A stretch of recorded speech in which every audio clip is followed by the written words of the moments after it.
नमस्कार बच्चों, मैं प्रोफेसर अंतिमा पांडे। आज हम कक्षा 9वीं की दूसरी इकाई की पाठ क्रमांक 5वीं अतीत के पत्र इस पाठ का दूसरा वीडियो देखेंगे।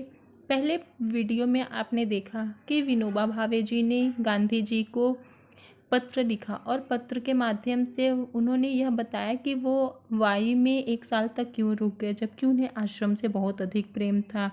और उन्होंने अपने स्वास्थ्य सुधार के लिए कौन कौन से व्यायाम करना प्रारंभ किए और आहार में उन्होंने क्या क्या लिया और कार्य में क्या क्या किया था। इस तरह से थोड़ा कार्य आपने पहले वीडियो में देखा, आगे के कार्य वो क्या क्या करते हैं हम ये दूसरे वीडियो में, और फिर उसके और भी वो अपने बारे में क्या बताते हैं गांधी जी को, और गांधी जी उन्हें किस तरह से सलाह देते हैं वो हम इस वीडियो में देखेंगे। तो आइए बच्चों, हम यह पाठ पढ़ना प्रारंभ करते हैं।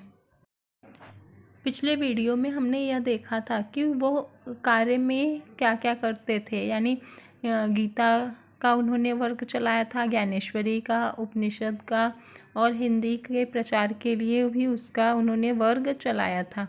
अब बाकी के आगे के कार्य क्या क्या उन्होंने किए, अब हम ये देखते हैं। अंग्रेजी 2 विद्यार्थियों को सिखाई। 6वां, यात्रा लगभग 400 मील पैदल, राजगढ़, सिंहगढ़, तोरणगढ़ आदि ऐतिहासिक प्रसिद्ध किले देखे। प्रवास करते समय गीता जी पर प्रवचन करने का क्रम भी रखा था। आज तक ऐसे कोई 50 प्रवचन किए। अब यहाँ से आश्रम आते हुए पैदल मुंबई जाऊंगा और वहाँ से रेल से आश्रम पहुँचूंगा। मेरे साथ 25 वर्ष का एक विद्यार्थी प्रवास कर रहा है। मुझसे गीता सीखने का उसका विचार है। मैं अधिक से अधिक चैत्र शुक्ल को आश्रम पहुंचूंगा।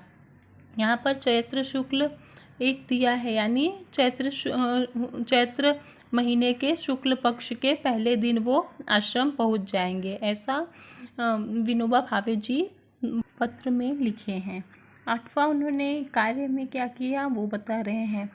वाई में विद्यार्थी मंडल नाम की एक संस्था की स्थापना की। उसमें एक वाचनालय खोला और उसकी सहायता के लिए चक्की पीसने वालों का एक वर्ग शुरू किया। उसमें मैं और दूसरे 15 विद्यार्थी चक्की पीसते।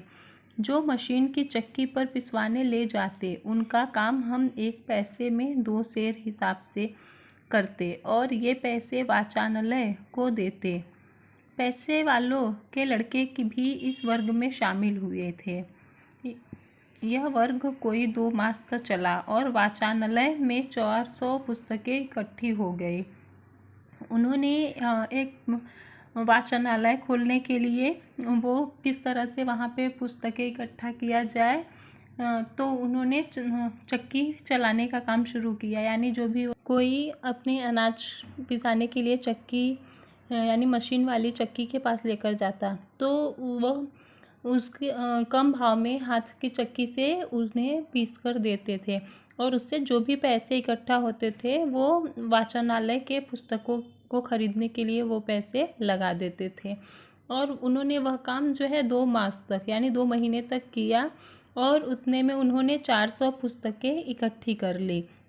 आगे उन्होंने नवा काम जो है किया कि सत्याग्रह आश्रम के तत्वों का प्रचार करने का काफ़ी प्रयत्न किया, ऐसा वो बता रहे हैं।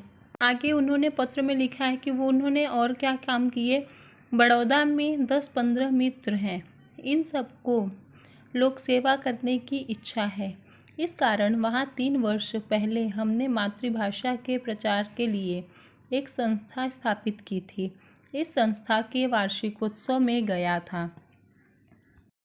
उत्सव यानी संस्था के सभासद इकट्ठे होकर क्या काम किया, आगे क्या करना है इसकी चर्चा। उसमें मैंने वहाँ हिंदी प्रचार करने का विचार रखा। मेरी श्रद्धा है कि वह संस्था यह काम जरूर करेगी। आपने हिंदी प्रचार का जो प्रयत्न शुरू किया है उसमें बड़ौदा की यह संस्था काम करने को तैयार रहेगी। वाई में रहकर भावे जी ने क्या क्या कार्य किए और उन्होंने खुद के व्यायाम के लिए और आहार में इन सब के बदलाव के बारे में पत्र के माध्यम से लिखा। आगे उन्होंने आचरण के बारे में क्या क्या बताया है, ये हम पढ़ना प्रारंभ करते हैं। अंत में सत्याग्रहाश्रम निवासी के तौर पर मेरा आचरण कैसा रहा, यह कहना आवश्यक है। अस्वाद व्रत, इस विषय पर भोजन संबंधी प्रकरण में ऊपर लिखा जा चुका है। अस्वाद रस यानी सादा, एकदम सादा भोजन करना।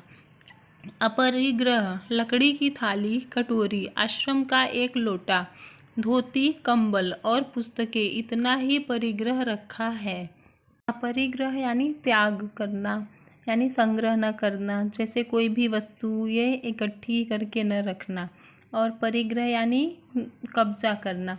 तो उन्होंने बताया कि उन्होंने यानी भावे जी ने कोई भी ऐसी वस्तुएं इकट्ठी नहीं कर रखी थी, यानी संग्रह नहीं किया था उन्होंने जिसकी उन्हें ज़रूरत ना हो। सिर्फ उन्होंने इतनी ही वस्तुएं रखी थी जिसमें है लकड़ी की थाली, कटोरी, आश्रम का एक लोटा, धोती, कंबल और कुछ पुस्तकें, बस। उसके अलावा उन्होंने खुद की ज़रूरत के लिए और कोई भी सामान नहीं रखा था। और आगे वो बता रहे हैं कि उन्होंने और कौन कौन से सामान का त्याग किया है।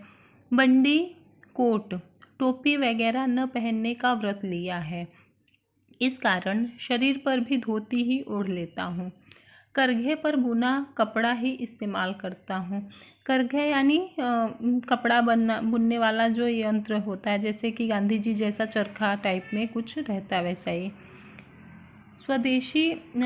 स्वदेशी परदेशी का संबंध मेरे पास है ही नहीं।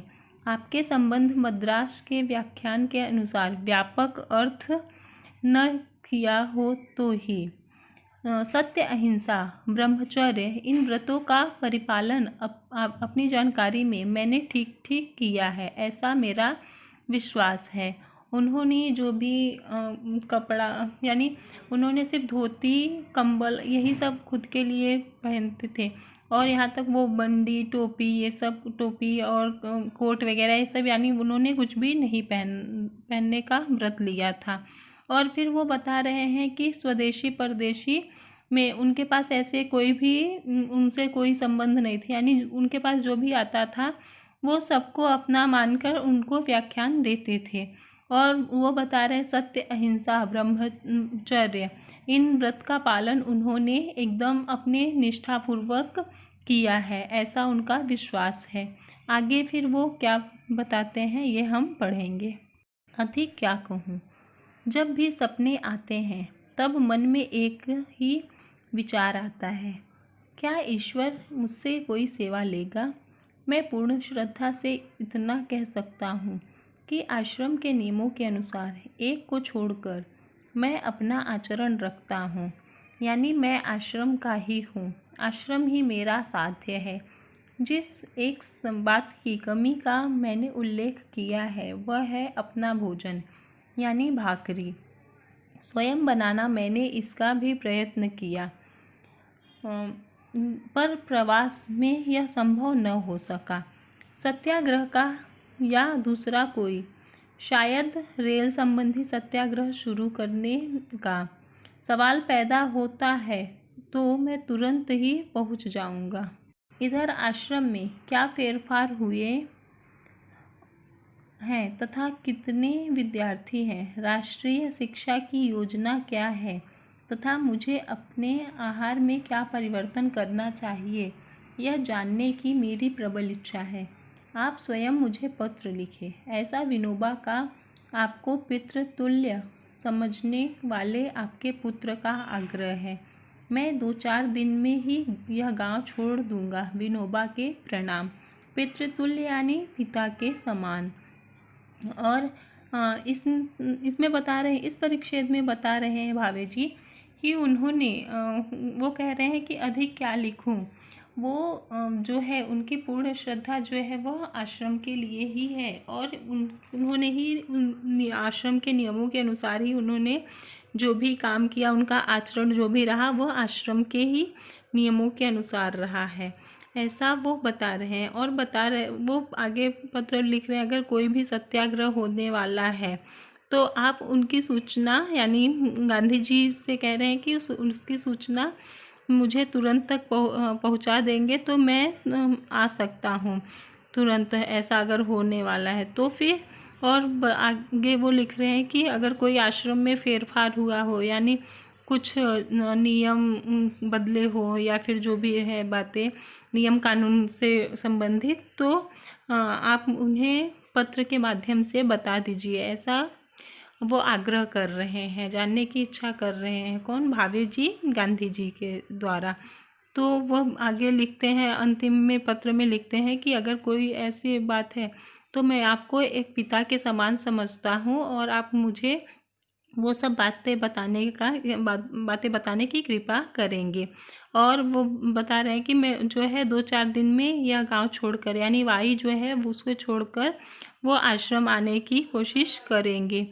फिर विनोबा के प्रणाम, इतना कहकर उन्होंने पत्र समाप्त किया। अब आगे महात्मा गांधी जी ने भावे जी को पत्र लिखा है और उसमें क्या क्या बातें बताई, आगे के परिच्छेद में हम पढ़ते हैं।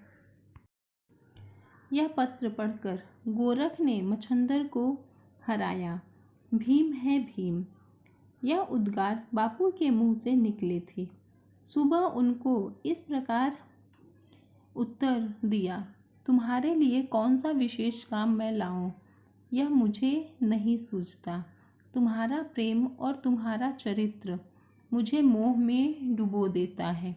तुम्हारी परीक्षा करने में मैं असमर्थ हूँ। तुमने जो अपनी परीक्षा की है उसे मैं स्वीकार करता हूँ। तुम्हारे लिए पिता का पद ग्रहण करता हूँ। मेरे लोभ को तो तुमने लगभग पूरा ही किया है। मेरी मान्यता है कि सच्चा पिता अपने से विशेष चरित्रवान पुत्र पैदा करता है। सच्चा पुत्र वह है जो पिता ने जो कुछ किया है उसमें वृद्धि करे। वृद्धि यानी बढ़ोतरी, इंक्रीज करना। पिता सत्यवादी, दृढ़, दयामय हो तो स्वयं अपने में ये गुण विशेषता से धारण करे। यह तुमने किया है, ऐसा दिखता है। तुमने यह मेरे प्रयत्नों से किया है, ऐसा मुझे नहीं मालूम होता। इस कारण तुमने मुझे जो पिता का पद दिया है उसे मैं पूरे तुम्हारे प्रेम की भेंट के रूप में स्वीकार करता हूँ। उस पद के योग्य बनने का प्रयत्न करूँगा और जब मैं हिरण्यकश्यप साबित हूँ तो प्रहलाद भक्त के समान मेरा सादर निरादर करना।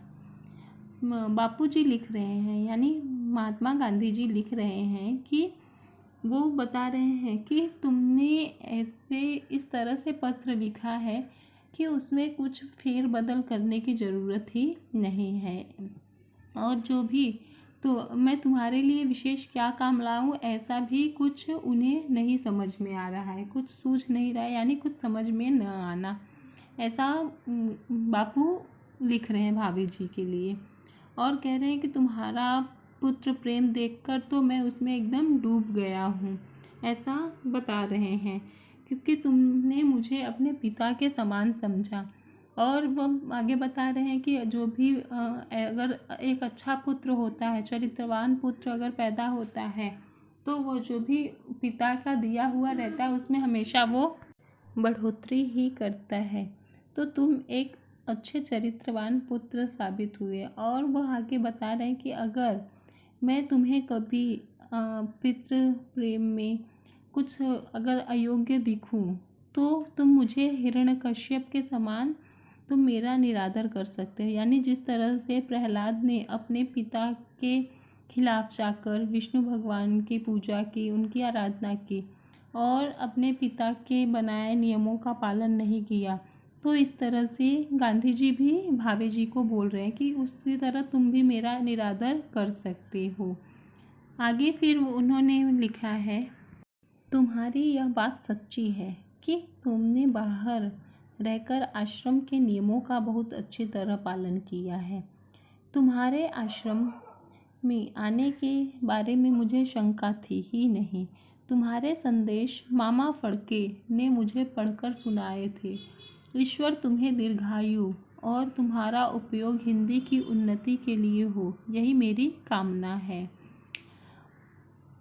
तुम्हें आहार में किसी प्रकार का परिवर्तन करने का अभी तो मुझे कुछ नहीं लगता।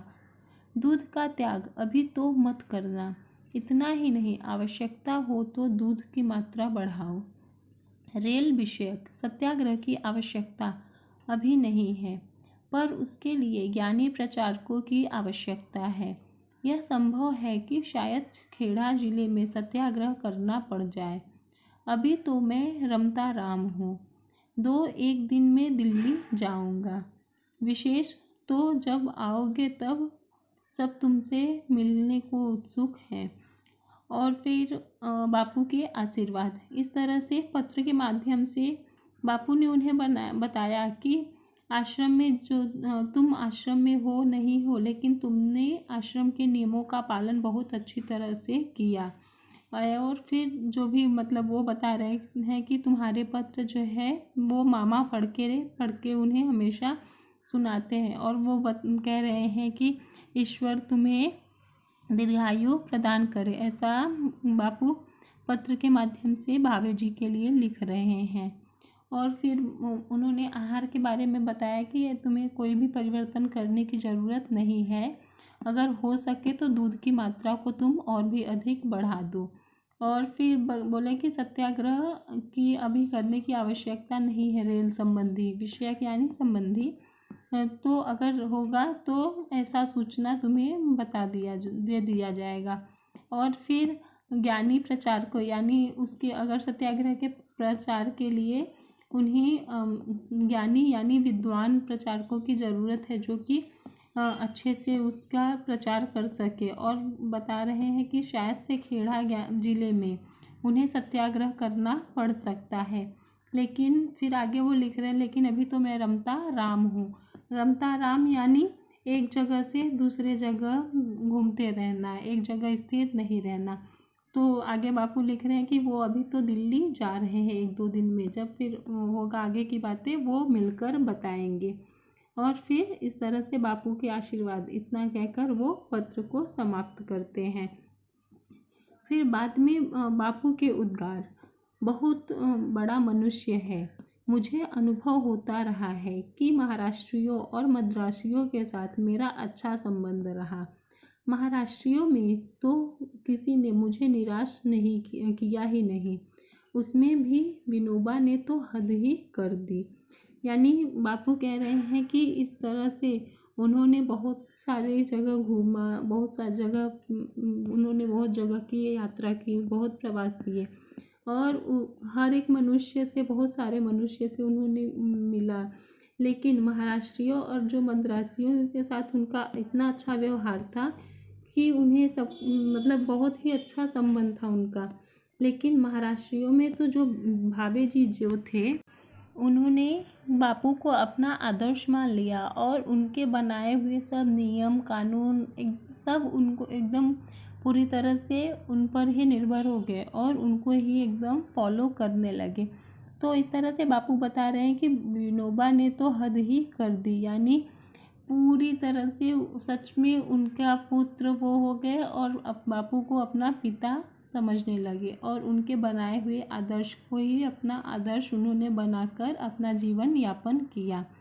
इस तरह से बच्चों, इस वीडियो के माध्यम से हमने देखा कि किस तरह से भावे जी ने बापू को यानी महात्मा गांधी जी को अपना पिता मानकर उनके बनाए हुए नियम कानून और उनके आदर्शों का पालन किया और अपने जीवन में हमेशा सत्यवादी और ब्रह्मचर्य बनकर अपना जीवन यापन किया। और यह अतीत के पत्र पाठ यह समाप्त हुआ। अब हम अगले वीडियो में मिलेंगे। तब तक के लिए धन्यवाद बच्चों। अपना ध्यान रखें, स्वस्थ रहें।